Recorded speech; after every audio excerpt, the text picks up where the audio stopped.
Greetings and welcome back, and thanks for coming once again to my channel here on the YouTube network. My name is Ken McAuliffe. I am the jazz vinyl audiophile.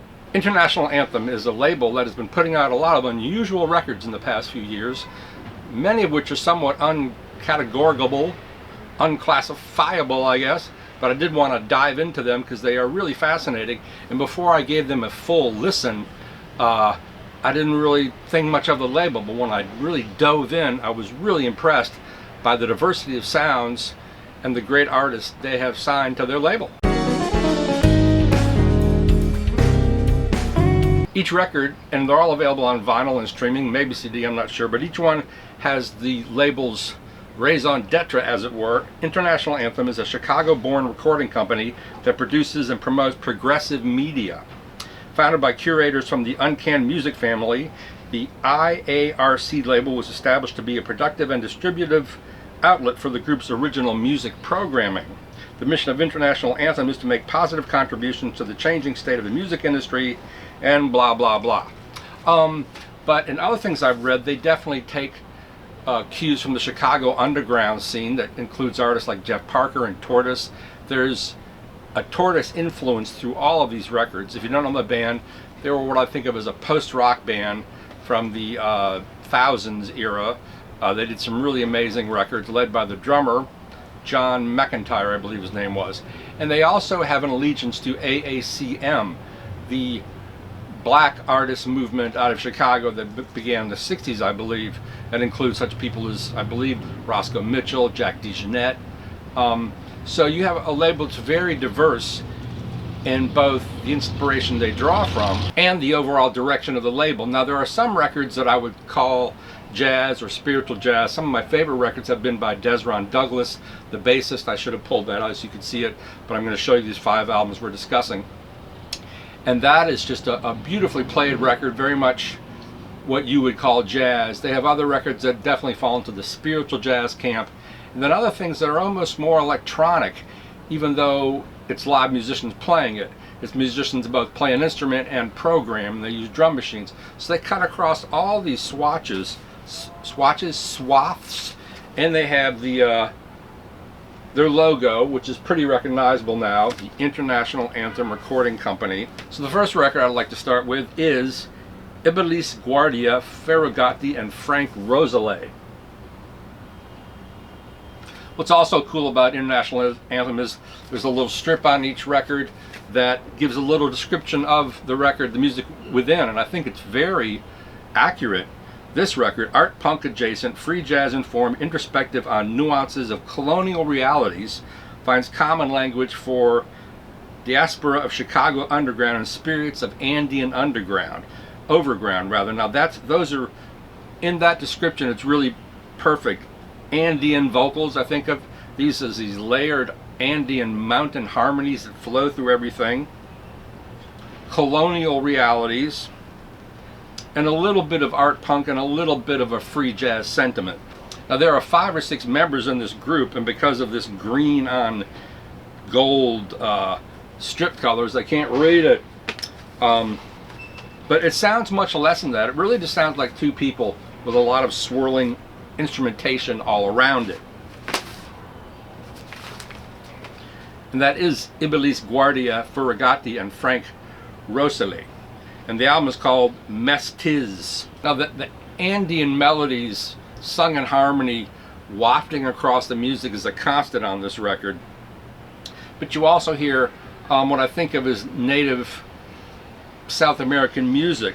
Thumb piano, very gentle cadences, what I think of as native rhythms and native instrumentation, and it's very hypnotic, and it's very much like casting a spell, and there are these sounds of bubbles. It's almost at times like pygmy water music, if you've ever heard that, the music of the pygmy tribes where they play the water with their hands or with some sort of instruments. It's very evocative, a very singular sound. At times it's very carnivalesque. There's definitely a spirit of mystery about this record. Rumbling, exotic, gentle Andean vocals. There are instances where you hear a B3 organ sort of simmering down below, multiple percussionists. upbeat patterns contrast with very gentle rumbling patterns. It's a very unusual record. Some of the melodies are very melancholic, some are more upbeat. You hear marimba in places, and you know, I'm old enough to be able to hear where some of this music is coming from, even though they probably don't know it. Now, this record in particular reminds me of the American Clave label, which was Kip Hanrahan's label back in the 90s, that had a similar aesthetic as International Anthem, but it was more New York based, I believe. So you have like these funky saxophones and funky rhythms going on, with Carmen Lundy singing beautiful lines over the top, or Jack Bruce even singing. But American Clave was very much noir music, midnight music, 2 a.m. music, downtown music. And there's a little bit of that in this record in spaces, but it's more the approach and the kind of hypnotic feeling I get listening to this music. And I don't know of anything else like this on the market. It's pretty unique. Carlos Nino and Friends, Placenta. Now, this is a large-scale work. Again, very uncategorizable. Beautiful artwork, I believe. Really beautiful artwork. And the description says, produced, mixed, edited, and arranged by Carlos Nino. Bells, chimes, collage, cymbals, drums, field recordings, gongs, kalimbas, keyboards, leaves, plants, rattles, shakers, sound design, synths, voice, and whistles throughout by Carlos Nino. And it was produced primarily, I believe, well, Nate Mercero was on it, who's a great studio guitarist from LA, and there are other musicians on it as well. Based on a live concert recording in Cologne, Germany in 2022. Again, very wide open, so much going on. At times it's very ambient, at times there's sort of bass rumbles. It's very immersive. There are times when everything is kind of rubato and floating. Playful organ melodies, weird sirens like you're on the street going by, jackrabbit drumming, very expansive. At times I was waiting for Thus Spake Zarathustra to show up. It's very dramatic, very large scale, and very immersive, and just something you can really get lost in. I wouldn't call this jazz. It's more like the description of the instruments. It's sound collage. It reminds me of David Toop, who was a well-known writer in the UK, again back in the thousands, and he made some records that kind of refer to all these different things, but you hear things coming in and coming out and streaming sounds, and part of it sounds like you're in the jungle, then in the city, and things weave in and out. It's also similar to again, American Clave. It's very experimental music, but if you'll give yourself a chance to sort of get lost to it, it's very enjoyable. It'll take you a very different place. Is this jazz? I don't think so. Not everything on this label is jazz, and I definitely don't care for everything on the label. I picked up a record, Toman. Funny, and this is definitely influenced by jazz. Father and Son for Cal Massey, Come Sunday Bass for Ellington and Dolphy, The Inflated Tear for Rahsaan Roland Kirk, Firewalls for Waldron, Dolphy and Little. But this record just left me kind of cold. And I think maybe the most popular artist on International Anthem, at least that I'm aware of, is Makaya McCraven. And he's done 4 or 5 records. I thought his first record, honestly, didn't live up to its promise. The whole idea was that he was going all over the world, sort of like Alan Lomax, doing these field recordings in people's kitchens and basements on the street, and it sounded really cool, but I thought it didn't really go anywhere as far as the output. Now, in saying this, at the store over the weekend, I played and sold 2 copies of his record called In These Times, and that was excellent. That was more like a typical ensemble playing together, but again, you wouldn't call it jazz. And I've been told that live is where his music lives, and I bet that's probably true for all these recordings. And I have to speak again to the amazing artwork and energy they put into this. Asher Gamedze and the Black Lungs. This is a group from South Africa. Just amazing artwork. This looks like a wood carving. It is so beautiful, and very much dealing with racism and social realities and corporate control. And this is very much a spiritual jazz record in the mold of Coltrane or Eiler or Sanders. Activist, collectivist, Southern African free jazz and voice ensemble resist dispossession in an autonomous articulation of rhythm and breath. It looks to be a 9-piece group: saxophone, cornet, saxophone, percussion, trombone, vocals, composed by Gamedze, who is not one of, who's the drummer. This is a drummer-led group, and he plays beautifully throughout this record. He's sort of coming out of an Elven thing, but it's modern day, post-Elven. And this record just blew me away. It's a double LP, as are some of these. It presents very grand. There's another group, Isaiah Collier, which is very much taking the Coltrane mantle of A Love Supreme or Interstellar Space and trying to take it out, or Alice Coltrane, really. It's funny, John Coltrane, his later records are termed spiritual jazz, when to me they're still really free jazz. But it's the Alice Coltrane records that seems to be most replicated and a source of influence and inspiration today. Her records are much more, Monastic Trio, Satchidananda, I forget the other ones. I have them all here. I was going to do a video on her. I just haven't gotten around it. But she is much more of an influence on this than Coltrane, really. I mean, you're slicing hairs, but the later day Coltrane stuff, he's just using his instruments like a weapon and like a machine gun. And sometimes I love that, and sometimes I don't. Sometimes I feel like I'm in a chair and I'm being peppered with blast. Anyway, this is a really cool record. Everyone gets a lot of space to breathe. Everyone takes solos. At times the solos are a little meandering. Gamedze and the Black Lungs Constitution. I could go off on a political riff for the US, but I won't.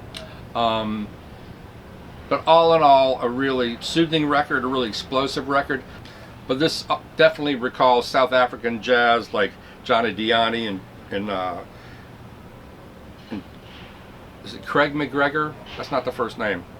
Louis Maholo's work, very invigorating, embracing, powerful, hard swinging music, improvisational jazz with meandering solos sometimes, an unusual recording. Some tracks have a lot of conga and drums. If you heard this for the first time and didn't know it was a drummer-led band, you just say, wow, that drummer's really happening. But then when you find out it is a drummer-led group, it's all the more impressive. And it's very compositional. Everything is really around the compositions. You have a big, dramatic head than the solos. But this is a beautiful record. Gamedze and the Black Lungs Constitution. Cassie Kinoshi's Seed. This is very much an orchestral record, and everything that implies. At times it sounds like a soundtrack work, because there are all these sweeping strings and dramatic interludes and intimate parts. Evolved, emotionally attuned, creatively ambitious, and compositionally expansive philharmonic expression of post-millennial UK jazz. They are really on. Whoever is writing this is really on, because it's very philharmonic, very orchestral. Oh, it's two different groups. It's Seed with the London Contemporary Orchestra. So it looks to be another 10-piece group, really. Cassie Kinoshi is the alto saxophonist in the compositions. And what did my notes say about this one, my dear readers? Very soundtrackish. Lush opening, sweeping strings, moody. You hear occasionally slight electronic delays. A lot of riffing going on. Sweeping strings is a constant. The strings come in and out. Large scale, very grandiose, into quieter bass-led sections. Many moving parts, very ambitious. At times you hear kind of an ECM influence, as you also did on one of these earlier records. But it's beautiful to hear this label that references so much different music, and the level of musicianship is so high. And by and large, the recording quality is quite excellent. I've been really impressed with that. Cassie Kinoshi's Seed. Excellent record. Final two records I'm going to talk about are my two favorite records, even though all these records are very diverse. SML, Small, Medium, Large. Led by bassist Anna Butterss, with Jeremiah Chu, synthesizers, live sampling, percussion, organ, Josh Johnson, saxophone, electronics, Booker Stardrum, drums, percussion, organ, Gregory Ullman, guitars and effects. This record really reminded me of of the work of John Hassel, the trumpet player, and also the work of Tortoise. It's right out there. Some of this sounds very electronic. Each tune, if you can call it that, is a sort of just a little nugget that rolls into the next one. Very much sounds like a programmed group, but this is all performed live. Bubbling multiform, molten proto-trance nuggets fashioned from 4 nights of live group improv at a bygone bastion of the new West Coast sound. New West Coast sound? Jeez, I didn't know there was one. I wouldn't have known this was West Coast. This is hypnotic music.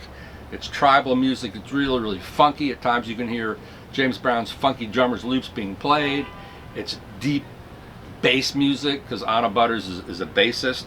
At times this sounds like techno music, very forward motion, popping, funky, electronically driven. There's a glint and a hint of African music and high life going down below. It's all instrumental, funky bass and sax. At times it even sounds a little bit like Weather Report, but the overriding theme on this record is loops. Everything is played as a loop, scratching, rumbling rhythms and tones, bass harmonics, synth solos, but it's all very contained. It almost sounds like it is all programmed because they're playing so tightly within this sort of shiny bubble that's kind of rolling along. It's really hypnotic, penetrating music. I really loved this one. Small, medium, large. Anna Butterss, Mighty Vertebrae. Fluid, fierce, and full-bodied bass-driven compositions candied inside a kaleidoscopic sound world. Well said. To me, this is very much noirish music. This is 2 a.m. music. At times, there's definitely, you can hear Tortoise in here. At times, I even hear what I think of Miles Davis' Decoy, which John Scofield wrote a lot of the music for, and then John Scofield went out and made records like Electric Outlet. This sort of sounds like that, or Still Warm, simply in the nature of the tribal, hypnotic, rolling thing going on. And a very well recorded record. Josh Johnson, Gregory Ullman, Ben Laumstein, Jeff Parker from Tortoise on guitar. Just a beautiful record. At times it's very slow. It sounds like Angelo Badalamenti, who did the soundtracks for Twin Peaks. But that also sounds like Tortoise. They did a record, Millions Now, Living Will Never Die. That was my favorite. Bass is prominent, catchy melodies. At times there are these sort of very analog, fuzzy synth sounds going on. Funky, circuitous, hypnotic, very African, and just a great record. And this label is doing so much interesting stuff. It makes me want to go back and check out all their earlier records, which I frankly just kind of dismissed. But the Dezron Douglas record, he's a bass player. That's a true jazz record, not a spiritual jazz record. But I would comfortably say you could pick up any of their recordings and they're beautifully done, great compositions, and they have their own look. Even the artwork, which is all very different, is very striking and unusual. Just a great, great label. So thanks for sending me these records. International Anthem Recording Company.